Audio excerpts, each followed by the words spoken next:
জাতীয় কবি কাজী নজরুল ইসলামের নামে ময়মনসিংহের ত্রিশালে প্রতিষ্ঠিতব্য নজরুল সিটি ত্রিশাল পৌরসভা নিয়ে বাস্তবায়ন শুরু হবে বলে আশাবাদ ব্যক্ত করেছেন ময়মনসিংহ ৭ ত্রিশাল আসনের জাতীয় সংসদ সদস্য ও বিএনপির জাতীয় নির্বাহী কমিটির সদস্য ডা মাহবুবুর রহমান লিটন। তিনি বলেন, ত্রিশাল পৌরসভাকে একটি আধুনিক ও উন্নত নগর হিসেবে বাস্তবায়নে মহাসড়কের ওভারব্রিজ বাস্তবায়নের পাশাপাশি পানি নিষ্কাশনের ব্যবস্থাও করা হবে। বিল্ডিং ডিজাইনের নিয়মনীতি মেনে ভবন নির্মাণের কাজ বাস্তবায়নের আহ্বান জানিয়ে তিনি বলেন, পৌরসভার কোড মেনে যারা ভবন নির্মাণ করেনি তাদেরকে নোটিশ প্রদানের নির্দেশ প্রদান করেন।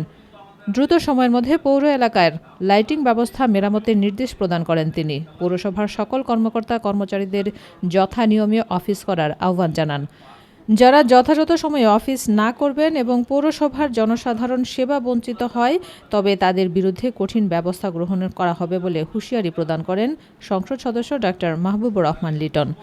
পৌরসভার নাগরিকদের জীবন মান উন্নয়নে সরকারের কাছ থেকে বিশেষ বরাদ্দের ব্যবস্থা করা হবে এবং পরিচ্ছন্ন একটি পৌরসভা উপহার দেওয়া হবে বলে ঘোষণা দেন সংসদ সদস্য ডা মাহবুবুর রহমান লিটন।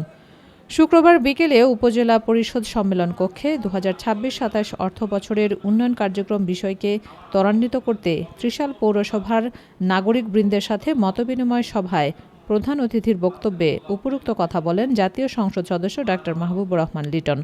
উপজেলা নির্বাহী অফিসার ও পৌরসভার প্রশাসক আরাফাত সিদ্দিকীর সভাপতিত্বে বক্তব্য রাখেন ত্রিশাল পৌরসভার প্রধান নির্বাহী কর্মকর্তা কাবেরী জালাল, ত্রিশাল থানার ওসি মোস্তফা রুবেল, উপজেলা বিএনপির আহ্বায়ক এনামুল হক ভূঁইয়া, যুগ্ম আহ্বায়ক আতাউর রহমান শামীম, আনিসুজ্জামান মৃধা, জিয়াউল হক জামিল, আব্দুল আউয়াল ফরাজি, আব্দুল মতিন, পৌরসভার সাবেক প্যানেল মেয়র আমিনুল ইসলাম খোকন, পৌর বিএনপির সাধারণ সম্পাদক শেখ মোশাররফ হোসেন মিলন প্রমুখ বক্তব্য রাখেন।